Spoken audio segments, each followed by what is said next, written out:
This episode of Snack Size is brought to you by Snacks by Lala. Elevate your look with bold, long-lasting matte lipsticks and dazzling lip glosses. Whether you're on stage or on the go, Snacks by Lala delivers stunning color that lasts all day. Visit www.snacksbylala.com and treat yourself to a snack. Because you deserve it. Hey Snacks, it's Lala! Welcome to Snack Size. I am thrilled to be here sharing this wonderful space with you, and I'm ready to take you on an exciting journey towards finding your passion and following your dreams.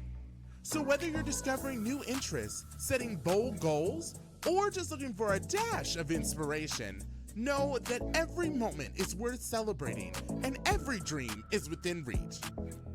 So grab a snack and get comfortable because we're about to dive into another fabulous episode where we celebrate the beauty of being unapologetically you. Our time together starts now.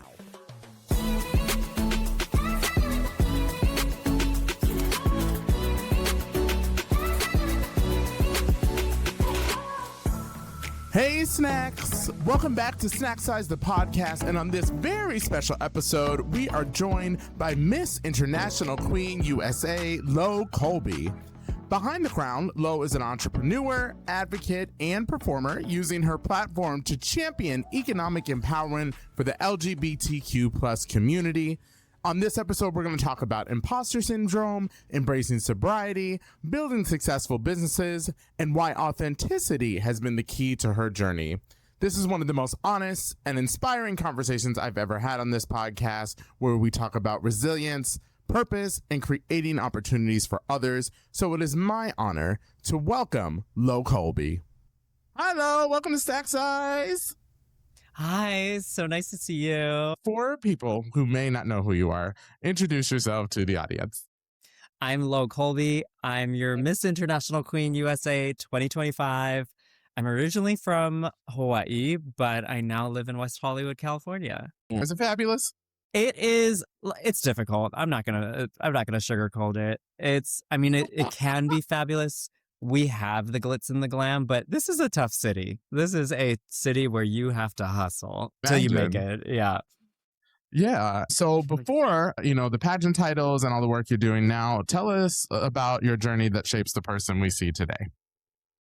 I was always somebody that was just a go-getter. I always loved working. And I think it was maybe sometimes like the fear of financial insecurity that was like, if I don't take this job that's going to pay me $5, someone else is going to get that $5. So I've just always been somebody that like, I'll have a million things going on just because I love to work.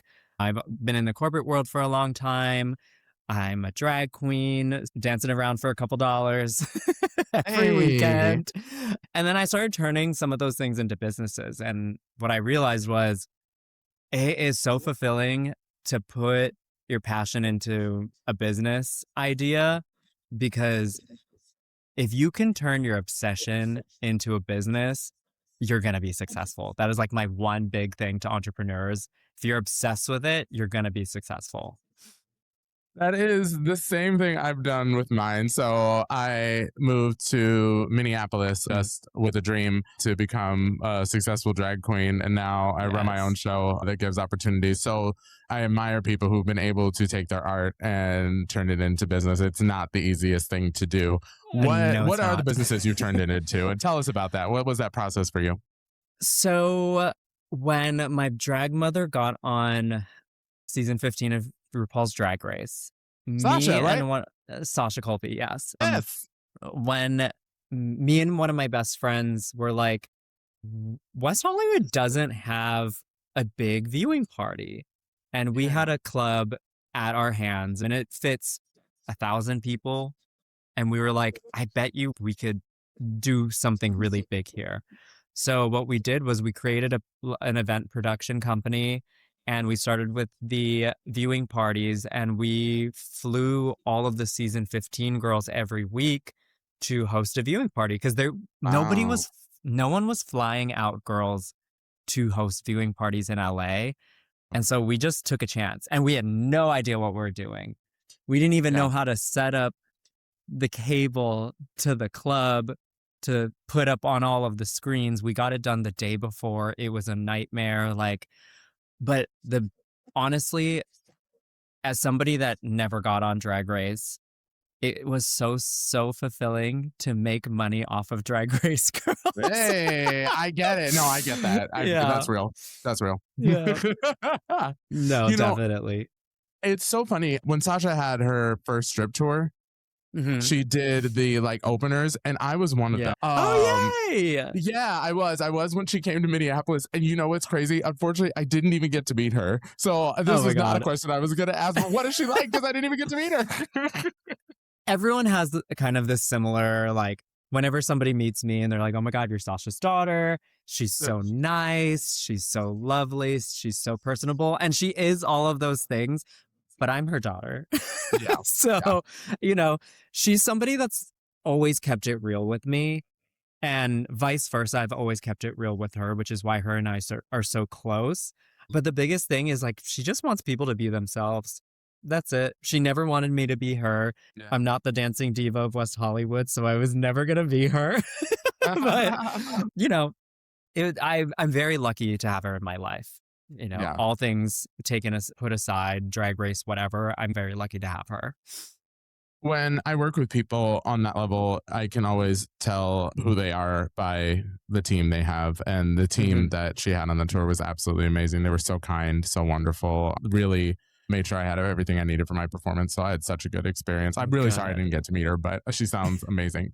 Success often looks effortless, but obviously it comes with obstacles. When you think of your journey, what obstacles do you think you've had to overcome to get where you are today? I mean, starting with just getting out of my own way. I think I always had a little bit of imposter syndrome in a weird way. I knew I was meant for greatness. I knew I was meant for success. But sometimes it's hard to compare where you are in your journey to the people around you. And I always felt like I was behind. And then once I got ahead, I was like, is this real? Did I really deserve this? How did I get here? And it's one of those things you kind of just have to know you're in the right place at the right time. No matter if you're failing or succeeding, that's where you're meant to be. And so it took me a lot of soul searching to figure that one out. And sobriety. I was at a place where I almost lost it all. And then when I got sober, I was like, okay, let me look at how my life is. I was only 25 at the time. So having a existential crisis at 25 is really wild. And I was just like, I need to make some changes in my life. And then I moved to LA, and LA hit me like a brick wall, girl. LA was scary at first. When you think of your 25-year-old self, what advice would you have for that person now that you're older and more mature? Stop going to the clubs. Girl, stop going to the clubs for free. I mean, I don't regret everything that happened. I'm glad I made it out, and I'm very lucky I made it out the way I did. But a lot of that shaped how I overcome the bad thoughts in my head, because I know nothing is as bad as where I was when I was 25. Yeah. And if I ever have any thoughts of watching people have a drink, sometimes you're like, oh, that looks fun. I wish I could do that. And then you kind of think about all the shit you went through. It's never worth it. It's not worth it. Yeah. It's not worth it to go back to that. So, I don't think I would give that person any advice. That person had to go through that. They had to completely crumble to get everything else that life was about to give them. When I was researching you, I read somewhere that you spent a lot of time preparing for Miss International Queen. Congratulations. Girl. And I know you just talked about getting out of your own way. Do you think some of that played into that in the preparation? Yeah, my team, which my team is everything to me, and we're all from Hawaii. So we all kind of grew up in a similar way of we're the Hawaiians that left Hawaii to go after bigger things. And sometimes you are it's easy to put yourself down because that's kind of how we were raised. And they really had to sit me down and be like, we can help you as much as we can, but you're the only one that could win this title. Yeah. And the only way you're going to win this title is if you get out of your head and if you're authentically you. If you're just that goofy, quirky girl, if you're smiling at everyone, if you're making everybody laugh, that is the only way to do it. And when I flew to Atlantic City for the start of the competition week, I don't remember who said it, but someone just said in our orientation, all we want to see is personality. And that stuck with me for some reason. And I was like, oh, if that's it, I got this. Like, I could give you personality. I'm just thankful for all the prep and all the people reading me through the year and a half that I was preparing. So it worked out, I guess. A year and a half. Wow. That's awesome. A year and a half. Yeah. Worked Preparing out. Early. It worked out. I said I had one in me and I did it once. So yes. How did it feel when your name was called? When you won? Oh my God. How did it feel? I've always told this story. When we had top 3 and they were doing the placements and they called second runner up, I wasn't really paying attention. So I thought I lost at that moment. I thought I was out and I was just happy to be there. I was like, oh my God, she won. Like, cool. But then she kind of got shuffled away and nobody was doing anything. And I was like, oh, wait, there's still 2 girls on the stage. Like, I'm not out yet. And then me and Janae standing there, and then they called my name, and I think I started crying, to be honest. I don't know. I was very tired by the end of it. I was like, I was bound to start crying at some point. That's amazing. So beyond the crown, what does the victory mean to you other than just being Miss International Queen? Oh my God. I think in this day and age that we're living, having stories like mine be at the forefront and be really visible and loud is really important.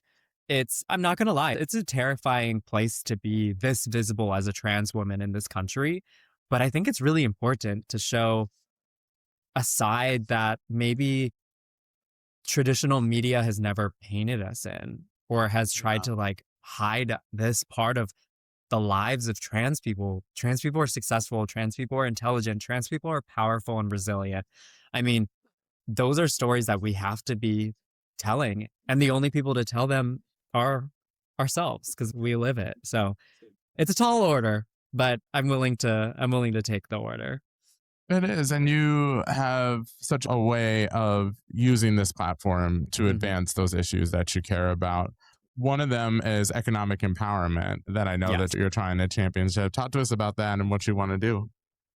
I know that these systems are not built for queer people, not even just trans people. They're not built for queer people. They're not built for minorities. And financial insecurity is a real thing that we all face, especially in this country.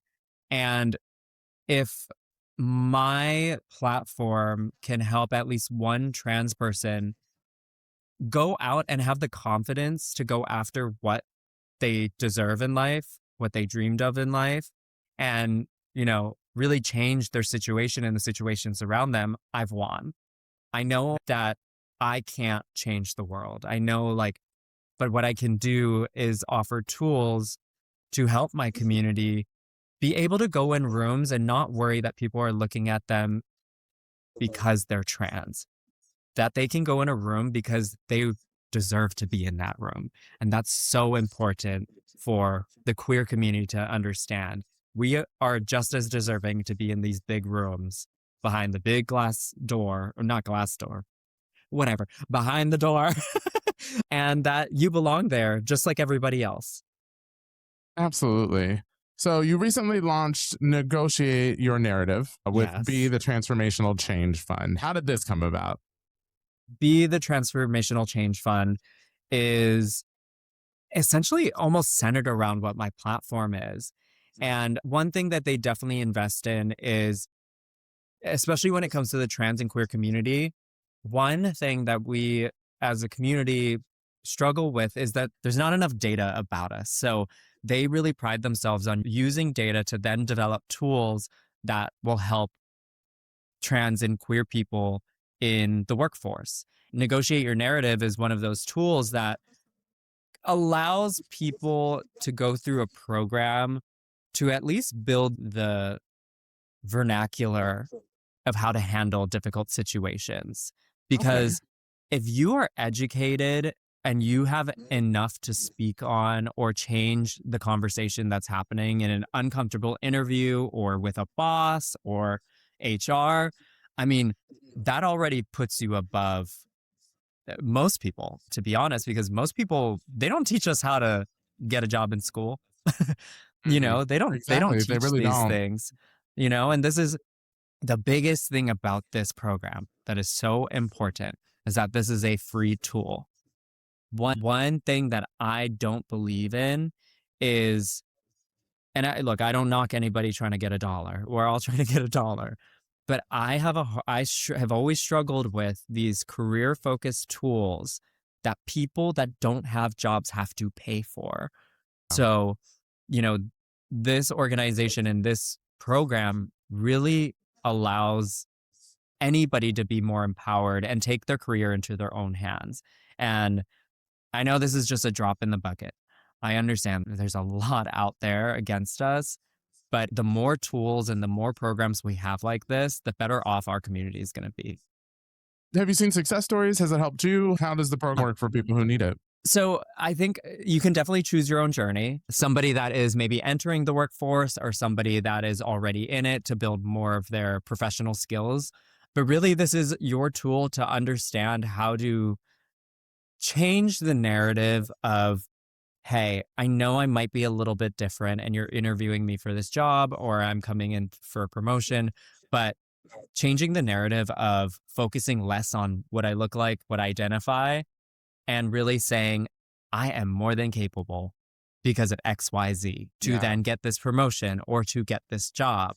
It's really taking the narrative about our identities out of the equation and out of the conversation. A big part of that is having people understand that queer and trans people, we make great employees. We Yes. work hard, we're creative, we see the world differently, and we see people for what they are. And I think that's really important for companies to maybe lean on rather than looking at people that are different than them as a hindrance to their company. Yeah. That's such a big platform to take on, and what amazing work. If you look towards the future and said this would be like the best possible outcome for stuff like this, what does that look like? Like, what would a workplace look like? What would that whole journey look like for somebody? I really think and I'm such a numbers girl. So, Yes. But that's like, good though. That's good. yeah, I mean, obviously I want to hear the success stories of people, of less and less people talking about how it is to struggle economically and financially in this world as a queer person.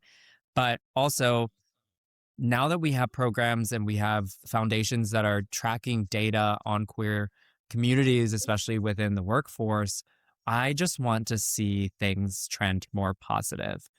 I want to see not only more queer people in the workforce, I want to also see more queer entrepreneurs. Entrepreneurship is also such an amazing path for people to build a life for themselves through something that they love or that they're passionate about. But with that, what I found is, especially in my entrepreneurship, I'm also able to create really amazing opportunities for my community. And Absolutely. Yeah. sometimes that's the answer. Sometimes it's taking a leap of faith. Sometimes it's investing every last cent you have and just taking a chance on yourself. And with that, you just take a chance on the community too. If you can grow your business to start hiring people or just give opportunities to people, then we all win. One thing I say to people who want to do, I'm doing here in the Twin Cities, they're Yeah, like, how did you do it? And I said, honestly, I want to make mistakes all the time. But two, I you think have I just to. decided, yeah, you have to. And I was like, I know everything because I've made the mistake before. But I think the biggest and hardest part was just always saying, like, I'm going to do this. And then just Mhm. committing to that and following through. The rest can really just kind of pop into place. But entrepreneurship, it's intimidating. It's so many Oh my things, God. you know? It's Yeah. every day it's terrifying because you don't Yeah. have, in a regular job, you could screw up, but somebody else is probably going to get in trouble. You know? And when you're an entrepreneur, like, you are the boss, you are the employee sometimes, you're accounting, you're legal, you're everything. Yeah. So it's a lot to take on. Before I started this business, I had my own drag shows and just kind of hosting drag shows at a bar, but I was in charge of the cast, booking, DJs, all of that. And my biggest worry, which is why I kind of stepped away from that part of the drag world, is when things were slow, I took it so personally that my girls in my show weren't making money. And, the girls that I had in that show, I had a show called Headliners here in West Hollywood that started actually during COVID technically and went through. And we went from being super, super busy during COVID. And when COVID, the COVID restrictions went away, people had more things to do. So people stopped going to drag shows. But like I saw the girls making sometimes $1,000 in tips. Hey. People were throwing that stimulus money at us like it was nothing. But when it started to like fizzle down, it started to weigh on me that my girls weren't making the tips that I know they deserve.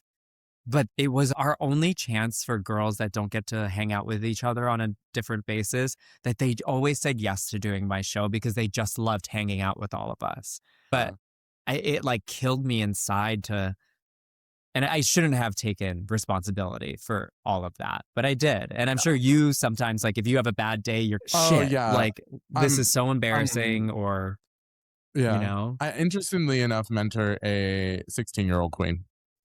Oh, I love that. I know. It's been a journey being a drag parent to someone that young because they are so excited, but we might have to cancel our show. We're going to see. We got a few days to kind of figure it out. But I mean, like, the devastation of having to tell a kid, it's been the worst. It's been the worst. Like, I was just like, I know. And I know like, what that's like.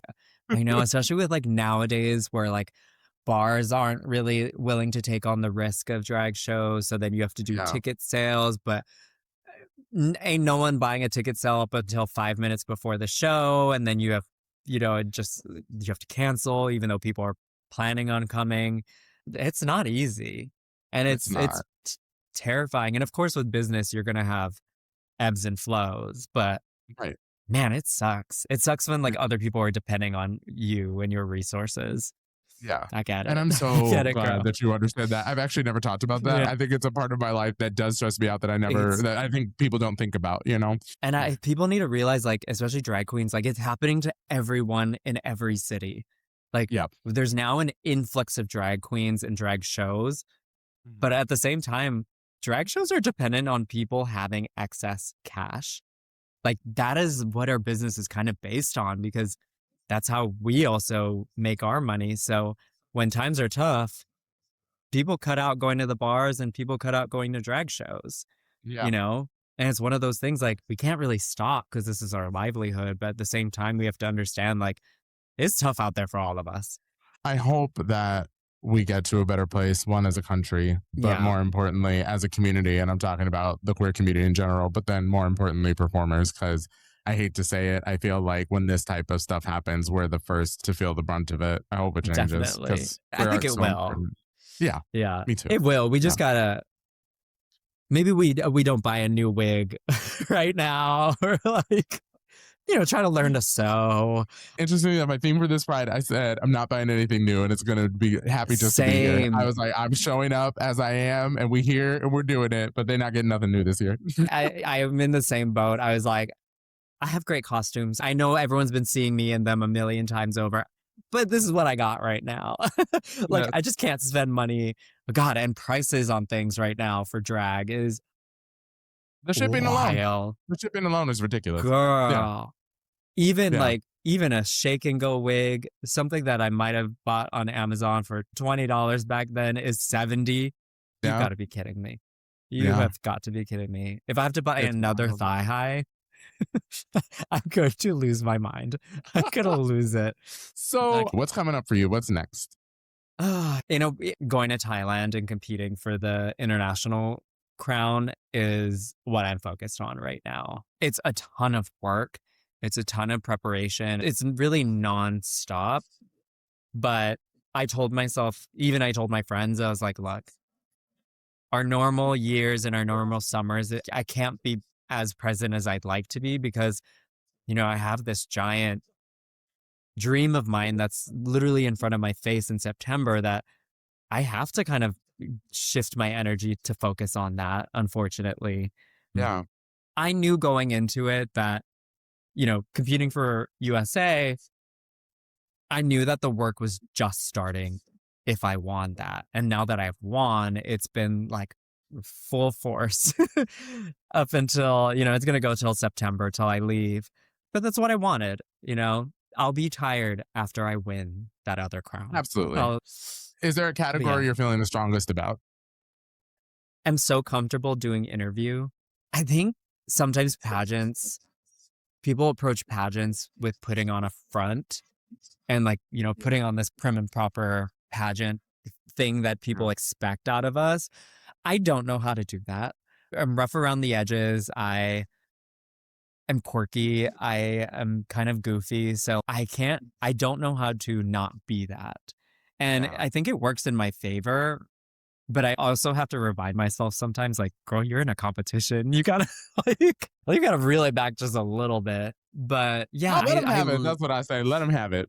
Honestly, yeah. Even going into USA, I had a plan. I had this whole thing, and then I just started making everyone laugh, and I was like, oh man, I'm not going to be able to stop. Of course, when the serious questions come out, those are taken seriously, but there are times where I'm like, oh my God, I cannot believe I did that or said that because this is so not pageant of me. But I guess I'm just not your typical pageant queen. That's for the better. Nice. You'll stand out, right? They'll remember you for sure. Yes, they definitely will. But I also think it's important, in pageantry nowadays, to be relatable. You got to be a real person because the fans want to see, they love the pretty girl. Don't get me wrong. They love the beauty. They love the glamour, but people need to relate to whoever's wearing that crown. And if they can't relate to that person, then what are you doing? And I think that's really what representation is about. People want to see themselves in you. Yeah. And I know even just based on what you shared about, the initiative you have going on, so many people have felt the lack of economic empowerment. It's great. And I think you'd be a wonderful representative, and we're going to be cheering you on. I'm so excited. One more. Let's go. Back to back. Yeah. That's what everyone's saying. All right. I have just a couple random questions and then one more question that I asked. Oh my gosh. Okay. What was the first drag song you performed? Oh God. I might have been Spiderwebs. How embarrassing. Was it that? Or was it a Gwen Stefani song? When did she go solo? Oh gosh.